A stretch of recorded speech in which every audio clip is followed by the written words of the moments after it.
Cuéntase de cierto devoto solitario que al pasear cierto día por el desierto, acertó a encontrarse con un príncipe que se daba a la caza por el bosque. Al verle el príncipe merodear por el desierto, preguntóle quién era y qué es lo que hacía. A lo que el solitario solamente respondió: «¿Y vos, señor, qué buscáis en este desierto?». Dijo entonces el príncipe: «Voy a cazar animales». «Pues yo», retrucó el solitario, «voy a la casa de Dios». Y sin más, continuó su caminar y desapareció entre la arboleda. Este debe ser en la vida presente nuestro único pensamiento: andar a casa de Dios, para amarlo y de su voluntad para cumplirla, despidiendo del corazón todo afecto terreno. Cuando se nos ofrezca cualquier bien perecedero solicitando nuestro amor, hallémonos siempre dispuestos a responderle: «De todas las grandezas del mundo y de todas las vanidades del siglo tengo hecha total renuncia por amor de mi Señor Jesucristo». Pero ¿qué son todas las vanidades y grandezas del mundo más que humo, lodo y vanidad que con la muerte se desvanecen? Dichoso el que pueda decir: «Amado Jesucristo, por vuestro amor lo he dejado todo. Vos sois mi único amor y quien solo me bastáis». Cuando el amor divino se enseñorea de un alma por sí misma y como obligada, si bien con la ayuda de la divina gracia, se esfuerza por despojarse de todo lo terreno que pueda impedirle ser toda de Dios. San Francisco de Sales decía: «Cuando arde la casa, se echan todos los muebles por la ventana», como si dijera que cuando una persona se da por completo a Dios, sin exhortaciones que valgan de confesores ni de predicadores, por sí misma procura despojarse de todo afecto terreno. El padre Señeri, el joven, decía que el amor divino es bien así como un ladrón que con facilidad nos despoja de todo, para dejarnos en posesión solamente de Dios. Habiendo un hombre opulento renunciado a toda su hacienda y echóse pobre por amor de Jesucristo, le preguntó un amigo cómo es que se había abrazado con tanta pobreza. Y él, sacando el libro de los Evangelios, le repuso: «Esto es lo que me ha despojado de todo». Dice el Espíritu Santo: si alguien diese toda la fortuna de su casa a cambio del amor, se le despreciaría. En cambio, cuando el alma ha puesto su amor por entero en Dios, todo lo desprecia: riquezas, placeres, dignidades, señoríos, hasta imperios. No quiere más que a Dios y se complace en repetir a cada instante: «Dios mío, solo vos y nada más». Escribe San Francisco de Sales: «El puro amor de Dios consume todo lo que no es Dios, para convertirlo todo en sí mismo, porque entonces todo cuanto se hace por amor de Dios es amor». Decía la esposa de los Cantares: «Me condujo a la casa del vino, enarbolando sobre mí el pendón del amor».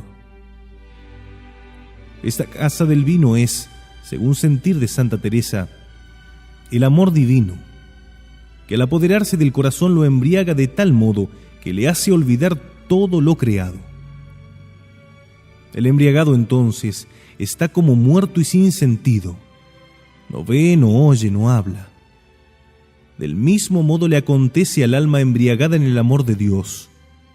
Ha como perdido el gusto de las cosas terrenas y no quiere pensar más que en Dios, ni hablar más que de Dios, ni oír más que conversaciones de amor y complacencia de Dios. Manda el Señor en el Cantar de los Cantares que no despierten a la amada del sueño. No despertéis ni turbéis a la amada.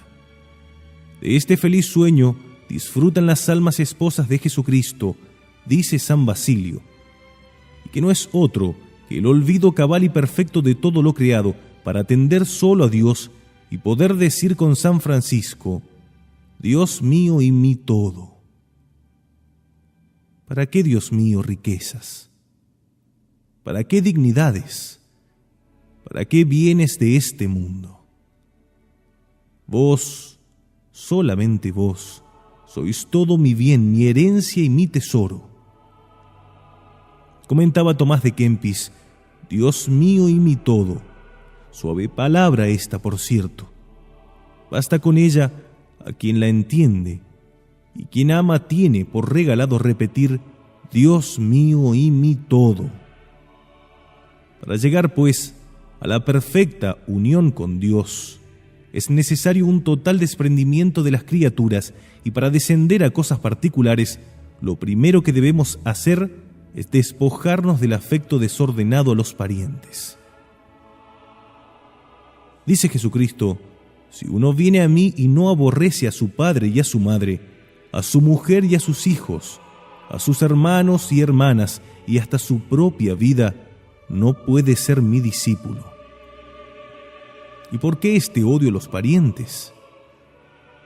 Porque a menudo los mayores enemigos de nuestro aprovechamiento espiritual son nuestros parientes. Nuestro Señor decía: y los enemigos del hombre serán los de su casa. Decía San Carlos Borromeo que cada vez que volvía de casa de sus parientes, siempre era con el espíritu más resfriado.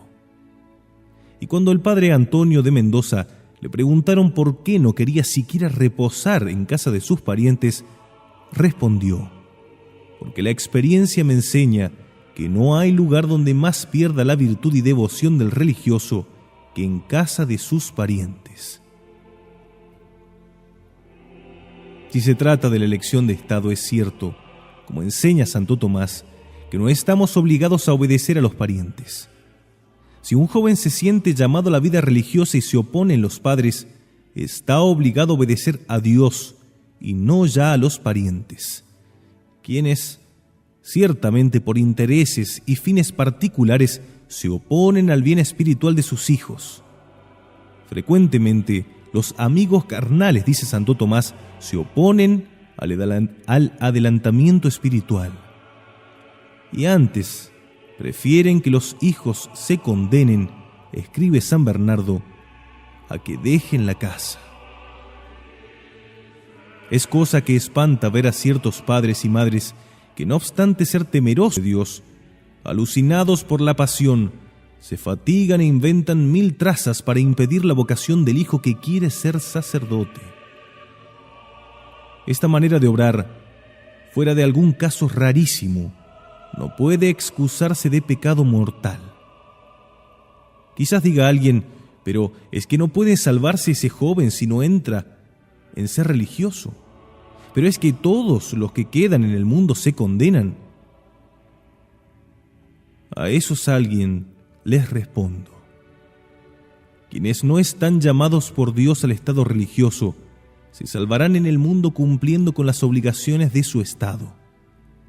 Pero quienes se sienten llamados y no obedecen a Dios, sí pueden salvarse, pero se salvarán difícilmente, puesto que les faltarán los auxilios especiales que Dios les tenía preparado en la religión, sin los cuales no llegarán a salvarse. Escribe también el teólogo Habert que el que desobedece la divina vocación queda en la Iglesia como un miembro fuera de su lugar y con mucha dificultad podrá desempeñar su oficio, y por consiguiente alcanzar así la salvación. Por lo que luego concluye: aun cuando absolutamente hablando, este tal se pudiera salvar, sin embargo difícilmente entrará en la senda de la salvación y escogerá los medios a ella conducentes. El padre Granada llamaba la elección de Estado la rueda maestra de la vida. Cuando se gasta esta rueda, queda éste desconcertado, y así entonces queda desconcertada toda la vida. ¿Cuántos desgraciados jóvenes perdieron la vocación por causa de sus padres y acabaron con mal fin, después de haber arruinado a la familia? Cierto joven perdió la vocación religiosa por instigación de su padre. Tuvo luego con él no pocas pendencias y terminó asesinándolo y murió ajusticiado. Un seminarista fue también llamado al estado religioso, descuidó el llamamiento divino, abandonó la vida fervorosa que vivía, dejó la oración y la comunión, y de ahí cayó en los vicios.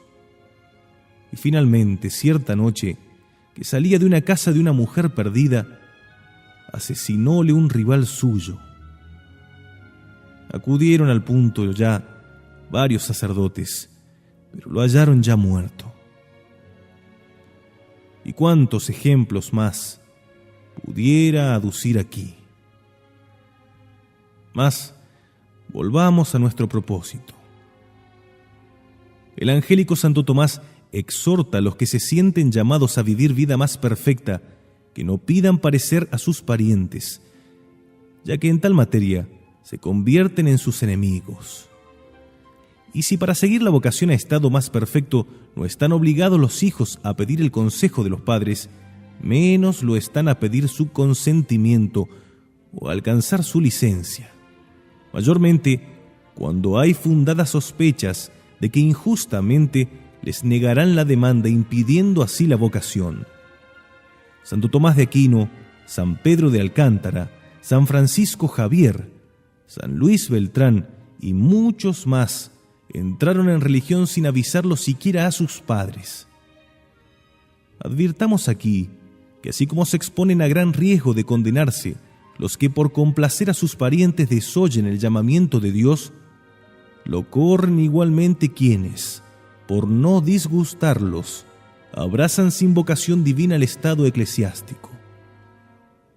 3 son las señales principales por donde se puede venir en conocimiento de la verdadera vocación a estado tan sublime.